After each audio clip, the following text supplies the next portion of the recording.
to the State of Health. I'm your host, Karen Bowling, Cabinet Secretary of the West Virginia Department of Health and Human Resources. We are on location here at the CAMC Cancer Center in Charleston to shine a spotlight on one of the most commonly diagnosed cancers in West Virginia, lung cancer. As part of Lung Cancer Awareness Month in November, we'll take a look at the efforts to reduce these numbers. First, a bit about this facility. As you can see behind me, this state-of-the-art center is unique not only in its cutting-edge treatment for all types of cancer, but in its approach to promote healing and inspire hope. Sarah Lou has more. From the outside, you get a sense that this is not your traditional hospital, and it's not on purpose. Inside, you're greeted by a towering open space with a fireplace, a baby grand piano, lots of windows, and a spiraling staircase leading to the second level. Off to the sides, there's a cafe and a boutique shop where cosmetologists can customize wigs for cancer patients. On the second floor, an outdoor terrace offers a quiet place for patients to relax, even while undergoing infusion treatments. And around every corner, there are unique artworks created by local artists to inspire hope and healing. A donor wall called The Power of Many fills this entire hallway, and a history wall showcases professional baseball in Charleston. That's because the CAMC Cancer Center stands where Watchpow Park once stood. And if you look closely, a nod to that history can be found on the grounds where home plate once stood from 1948 to 2004. Now, this site is filled with heavy hitters to battle cancer. For the State of Health, I'm Sarah Lou. This facility is quite impressive in the manner in which lung cancer is treated. Unfortunately, it's no surprise to anyone in the healthcare industry that lung cancer treatment must be a priority, as the state ranks highest in the nation for smoking. Join us now to talk about the consequences from that is Dr. Adam Ubert, a thoracic and cardiac surgeon here at CAMC Cancer Center. Thank you so much for being here. Thank you for having me. How prevalent is lung cancer in West Virginia? Well, lung cancer is incredibly prevalent in West Virginia. 1 in 14 men will be diagnosed at some point in their lifetime. 1 in 17 women will be diagnosed. And the bigger issue is that more women are actually being diagnosed over the decades. So it's becoming a big issue for women. We have approximately 2 million people in this state, and a large number of them continue to smoke. We know 80 to 90% of lung cancers come from smoking. And so it really is a big ordeal. Like you had said, lung cancer is, we're the second in the country in terms of lung cancer, and we're in the top 5 for lung cancer deaths. So it is an issue in this state. We're diagnosing a lot of it, but we're not catching it early enough to have good outcomes. I think that's important for us to note. We want to get people into treatment early. We obviously want to prevent it if we can, but we certainly need to get people into treatment early.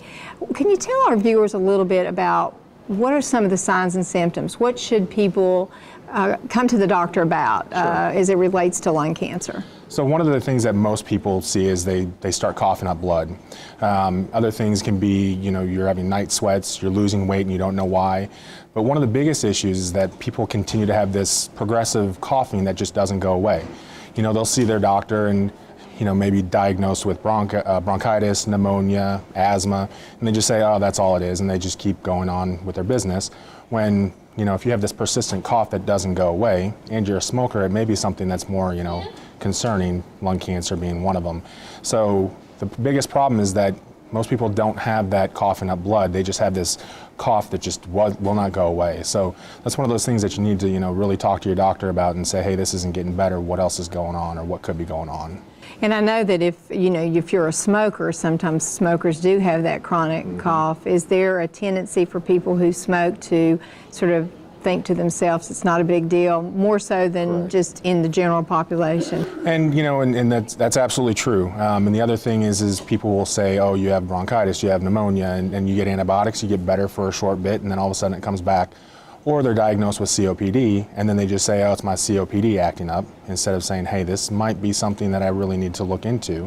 One of the biggest problems is that lung cancer, if you catch it early in the early stages, it's really treatable and people have good outcomes.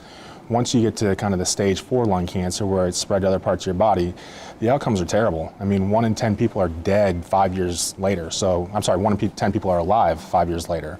So it's a terrible disease. And so it's one of those things that you have to be talking to your doctors on a regular basis and not just play it off as bronchitis, pneumonia, COPD. I mean, I think that's great advice. I think there's a tendency for people to do that, and in doing so, they may be actually putting themselves in a position where they can't get that early treatment. Let's talk a little bit about early treatment. You know, I think that people don't know that there are really early treatment options for lung cancer that are very effective. Can you talk a little bit about what those treatments are, and you know, how do people get those treatments, and you know, just so the viewers are aware of, you know, what can be done now? Yeah, so one of the things that we've started to do, early lung cancers, is difficult to pick up on a chest x-ray. So even if you get, you know, think you have pneumonia and it's a chest x-ray, you may not see that nodule. So we're starting to do lung cancer screenings with CT scans. It's low dose, low radiation, particularly for people that are over 50 who have been smoking for, or currently smoking or have quit in the last 15 years. Or if they have a long history of smoking, we're getting a CT scan and we're picking it up earlier, which is great. Like we said, you know, if you catch it in stage 1 where it's confined to the lung, it hasn't spread to the lymph nodes, your survival 5 years from now is great. You know, it's 80-ish%. Whereas if you catch it where it's stage 4 and it's spread to all over your body, you know, only 10% of people are alive 5 years from now. So in terms of the treatments, you know, it's still the mainstay is surgery first, particularly for the early stages. Followed by chemotherapy and radiation. Now, if you catch it later on, surgery is not really an option anymore, and so you're now trying to treat it with just chemotherapy and radiation and try and shrink it away and melt it away, as opposed to actually removing it. So it's really important to catch it early, because getting rid of it surgically is really, really important, and people do better that way.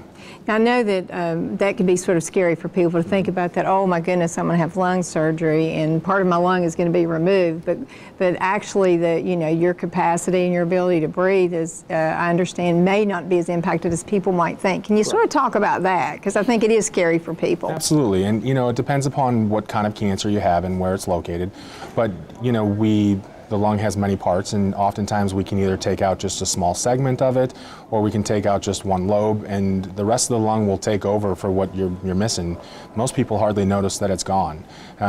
You know, you may not be able to run a marathon, right, but you're going to go about living your normal everyday life and really not notice any difference with that piece of lung missing. And that is important, because in the beginning stages we'll make sure that, you know, you have appropriate lung tests and lung function, so that way we don't try to cause you any harm. We just want to make sure that we're doing what's right for you and what's best. But like I said, most people don't really know any different after that cancer is removed. And I think that's very critical for people to understand. I mean, you know, here at the CAMC Cancer Center, obviously state of the art. You know, I think sometimes people think I have to go far away to get state-of-the-art treatment. It's not true. No. I mean, right here in West Virginia, we have the ability for people to get all the treatments that you just talked about. Is there anything new that's out there for lung cancer treatment that you know, is being experimented with, or something that, you know, we might be bringing here to West Virginia? So we are starting to do here minimally invasive lung surgery, so that it's through small camera incisions. We have robotic surgeons. So our thoracic group, we will do surgery using the robot. So it's smaller incisions. You have less pain afterwards. Most of the time you're able to go home in a couple of days, as to being here for weeks at a time. So that's an important thing. There's research being done in terms of diagnosing it even by breathing into a bag, and there's a microchip that you can diagnose just by breathing into that bag and saying, hey, you have lung cancer, or you don't, or whatever. So technology is booming in this field.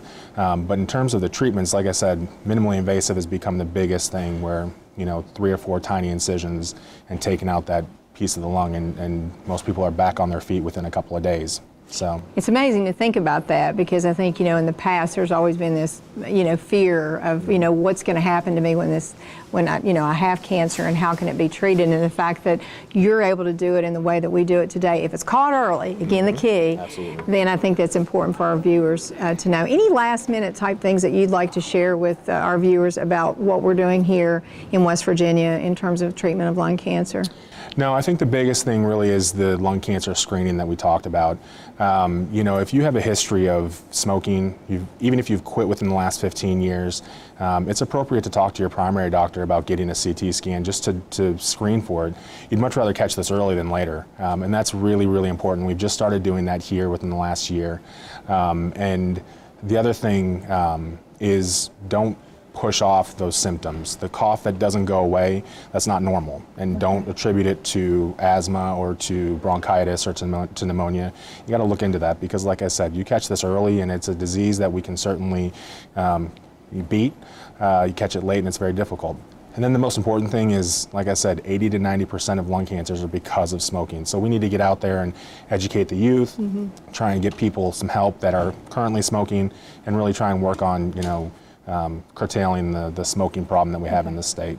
Thank you, Dr. Ubert. I appreciate your comments and the information you provided to our viewers. Thank you. Coming up, a high school student talks about a movement to end tobacco use in West Virginia. Stay with us.